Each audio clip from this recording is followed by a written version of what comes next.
ছোঁয়ার গল্প সাজাই শূন্যে ওড়ার ছন্দে মেতে।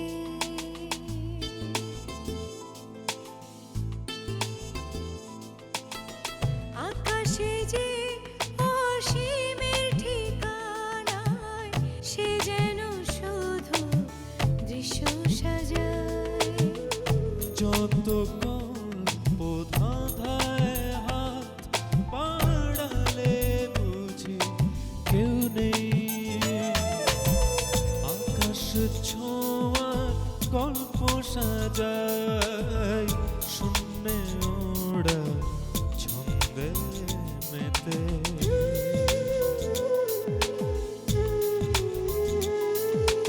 ধাওন্ত তোমার গতি ছুটে চলে অবিচল। আমার আঙিনা প্রজাপতি চঞ্চল। উড়ে উড়ে যায় কত অলি গলি অবিরত। যত গল্প ধাঁধায় মন বাড়ালে বুঝি কেউ নেই। আকাশে ছোঁয়ার গল্প সাজাই শূন্যে ওড়ার ছন্দে মেতে।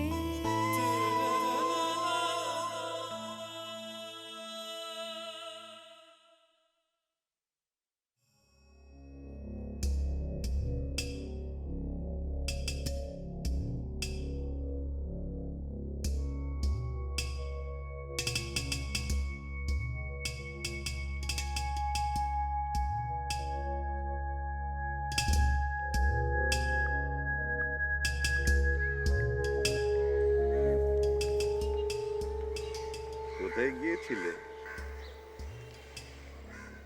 তোমার বুদ্ধির পরীক্ষা নিতে।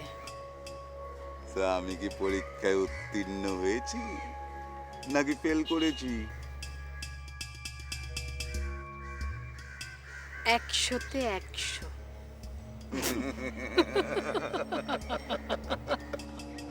আমি কিন্তু তোমাকে আগেই বলেছিলাম দীপা তোমাকে সব কিছু লিখে দিতে পারে। হরদেব, আমাদের এখন আর বেশি দেরি করা চলবে না। লেখালেখির কাজ সব কালকের মধ্যেই শেষ করে ফেলতে হবে।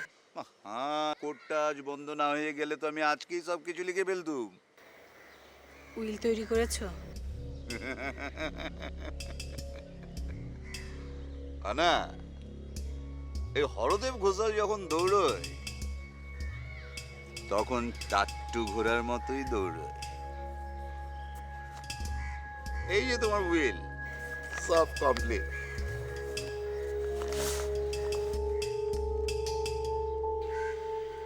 আজকে রাতেই এই উইলে সই করানোর জন্য হামলে পড়তে হবে। পারবে তো? পারবে। আনা তার অধিকার থাবা মেরে আদায় করে নেবে, আর আনা থাবা মারলে বাঘের মতোই মারবে।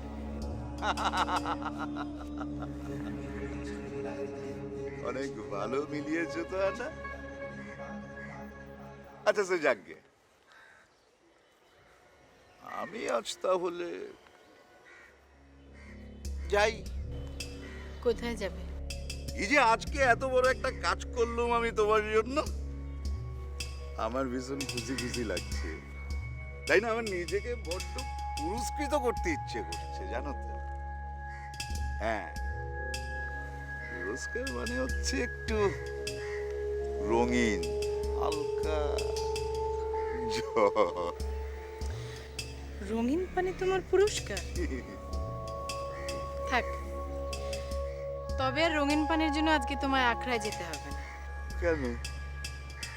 ভেতরে চলো, আজকে আমিই তোমায় পুরস্কৃত করব। এই আনা, তুমি এগুলি কি বলছো? হ্যাঁ, আমি স্বপ্ন দেখছি না তো? এই যে তুমি সব সময় আমাকে দূর দূর করে তাড়িয়ে দাও, যেন আমি রাস্তার একটা নেড়ি কুত্তা। আর আজ তুমি আমাকে ঘরের ভেতরে থাকতে বলছো, আবার কি একটা পুরস্কারও দিবে তুমি। তো হঠাৎই হরদেব ঘোষালের প্রতি এত দয়া হলো দেবী? পুরস্কার দেব কারণ তুমি প্রমাণ করেছো তুমি আসলে নেরি কুত্তা না, ধূর্ত শেয়াল।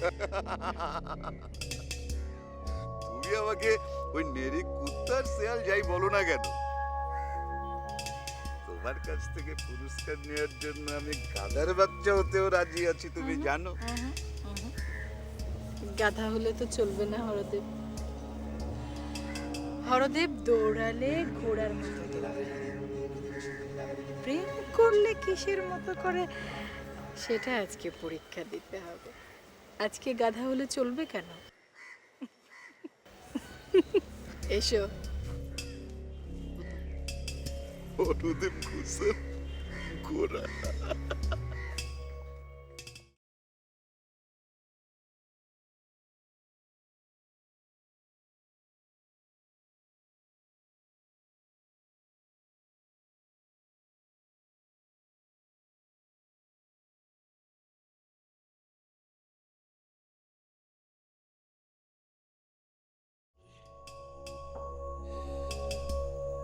আনা আনা আরে আনা,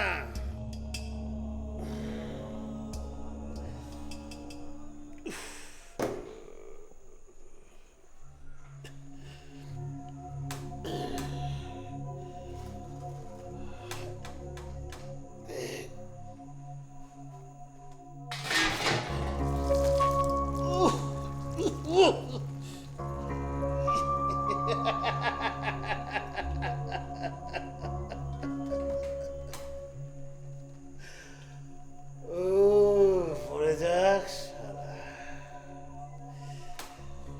সব শালারা পড়ে যাক।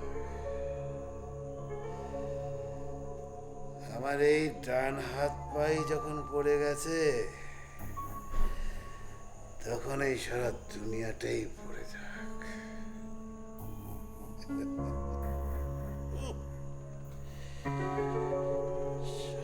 এক গ্লাস পানি ঢেলে খাওয়ার যোগ্যতা নেই, কোটি কোটি টাকা কামাই করে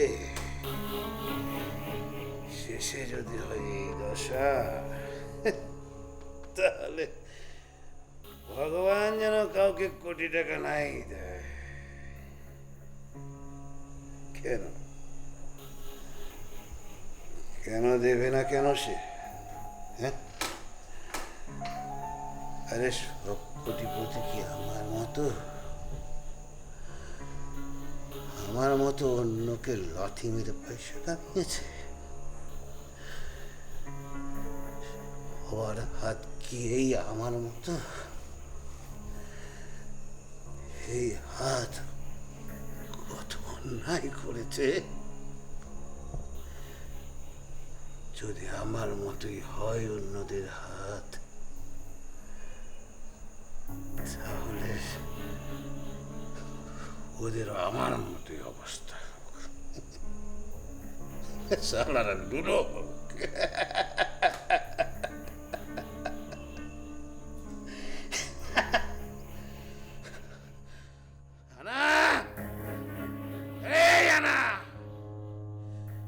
আরে শুনছিস না কেন?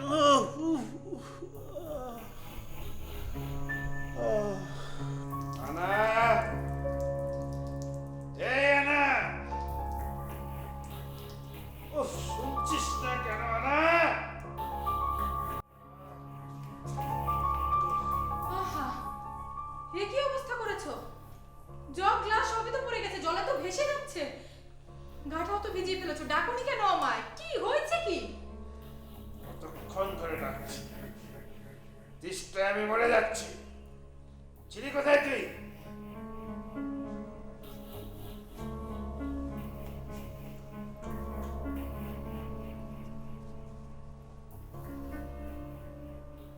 ভগবানের কাছে প্রার্থনা করছিলাম। বাহ,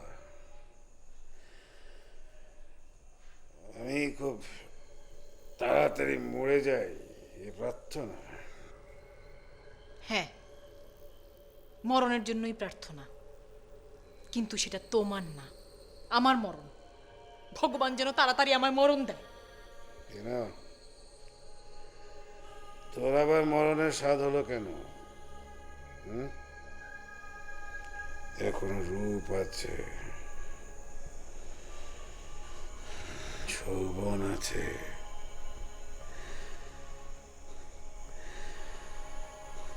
তুই কেন মরতে যাবি? মরবো তো আমি। তুমি মরে গেলে আমিই বা কি করে বাঁচবো? কেন? কি নিয়ে বাঁচবো আমি? বাঁচতে হলে তো সহায় সম্বল লাগে।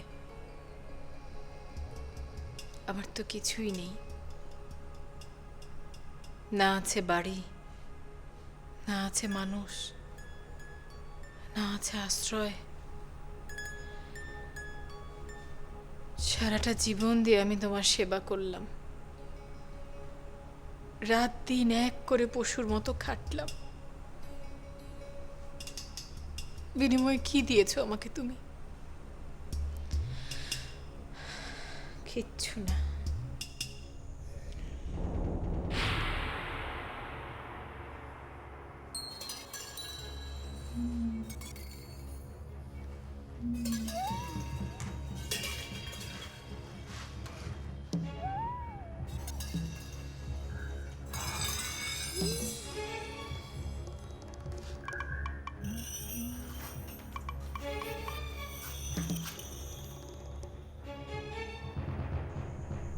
আমি তোকে কষ্ট ছাড়া আর কিছুই দিতে পারিনি। তুই আমাকে মাফ করে দিস।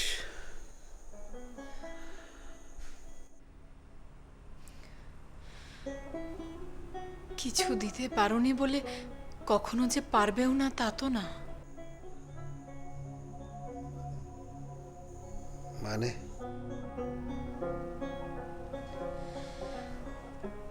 তুমি তোমার সব সম্পত্তি দীপার নামে লিখে দিতে চাও, দাও, আমার কোনো আপত্তি নেই। অন্তত একটা বাড়ি আর কিছু জমি আমার নামে লিখে দিও, যাতে বাকি জীবন দুটো ডাল ভাত খেয়ে পরে বাঁচতে পারি।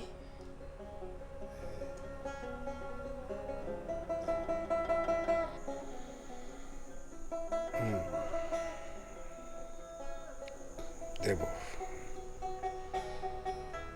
দেবে? কখন দেবে?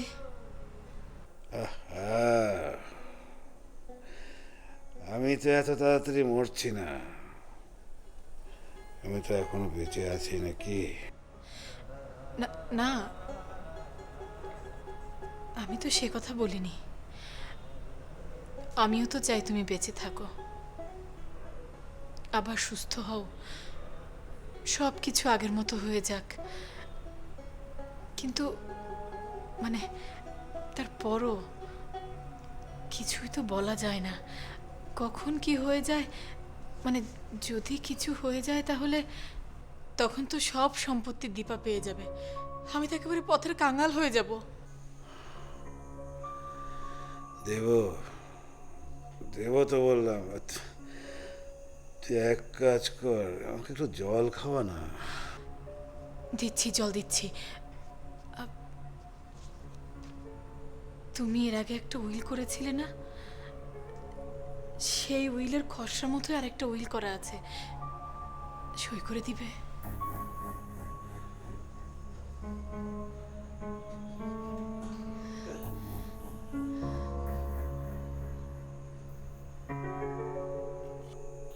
কি আছে ওই উইলে? ওই তুমি যেরকম চেয়েছিলে ঠিক সেরকম ভাবেই লেখা হয়েছে। মানে সব সম্পত্তি দীপার নামে, আমার নামে শুধু এই বাড়ি আর সাথে কিছু জমি। আশা করি এতে তোমার কোনো আপত্তি নেই।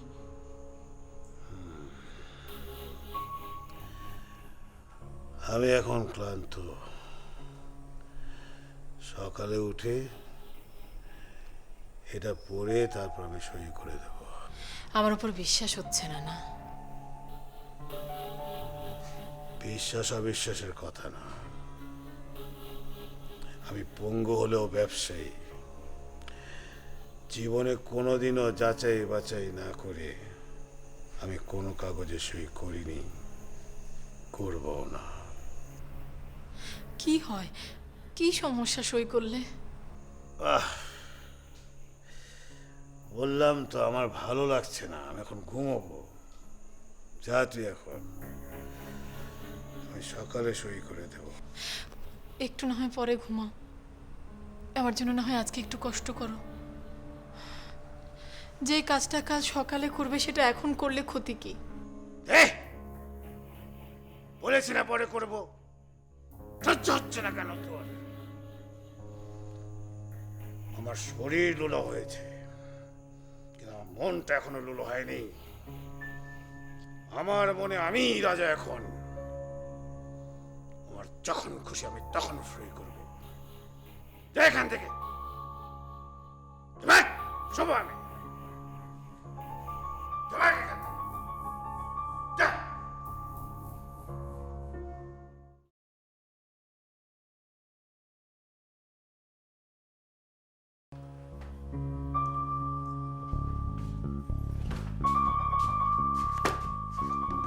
করেছে নাকি?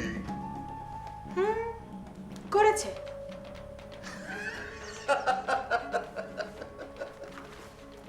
অত হেসো না, উইলে সই তো করেনি, বরং আমাকে অপমান করেছে। অপমান? আমার ইচ্ছা করছে ওই রুলোটাকে এখনই গোড়া টিপে মেরে ফেল। এত উত্তেজিত হও না তো। আজকে করেনি, কাল করবে। ততক্ষণ পর্যন্ত তোমাকে অপমান সইতে হবে। আর সইতে পারি না। সারা জীবন মানুষের লাথিভূত খেয়ে আসছি, সহ্য হয় না আমার। মাত্র 2 দিন, মাত্র 2 দিন তোমাকে সহ্য করতে হবে। তারপর তো তুমি রাজরানী। আমার কেন জানি সন্দেহ হচ্ছে। আমার মনে হচ্ছে ও আমাকে কিছুই দিবে না। কি বলছো কি? ও কি উইলটা নিয়ে সন্দেহ করেছে নাকি? ওকে পড়ে দেখেছে উইলটা? না, পরে আর দেখলো কই। সন্দেহ করেনি, কিন্তু বেটা নাকি ঘুম পেয়েছে। মোর আর ঘুম পেয়েছে এখন। বললো কালকে সই করবে। দেখাচ্ছি, আমি তোর কাল দেখাচ্ছি। শোনো আনা, তোমাকে একটু ধৈর্য ধরতে হবে দেবী। ও যখন বলেছে কালকে করবে তো কাল করবে, কিন্তু খবরদার তুমি ওকে তেজ দেখাতে যেও না। সিংহ মরতে বসলেও সে সিংহই। অন্যের তেজ সে কখনো সহ্য করবে না। প্রতুলটাও তো সেই রকমই। তোমার তেজ সে কখনো মেনে নেবে না। তো তোমাকেই তার সঙ্গে ইনিয়ে বিনিয়ে মানিয়ে চলতে হবে। মুখে মধু রাখতে হবে, তা না হলে সে সন্দেহ করবে। আর সন্দেহ করলেই আমাদের এতদিনকার সব শ্রম একেবারে পণ্ড হয়ে যাবে। একদম পণ্ড হয়ে যাবে, বুঝতে পেরেছ?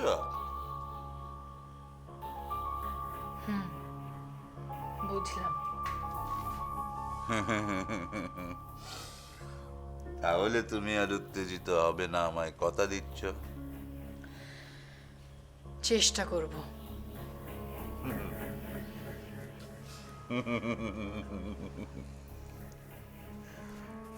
তাহলে আজকে আমি যাই, কাল সকাল সকালই চলে আসব, ঠিক আছে? আজকে রাতে তুমি যাবে না। হ্যাঁ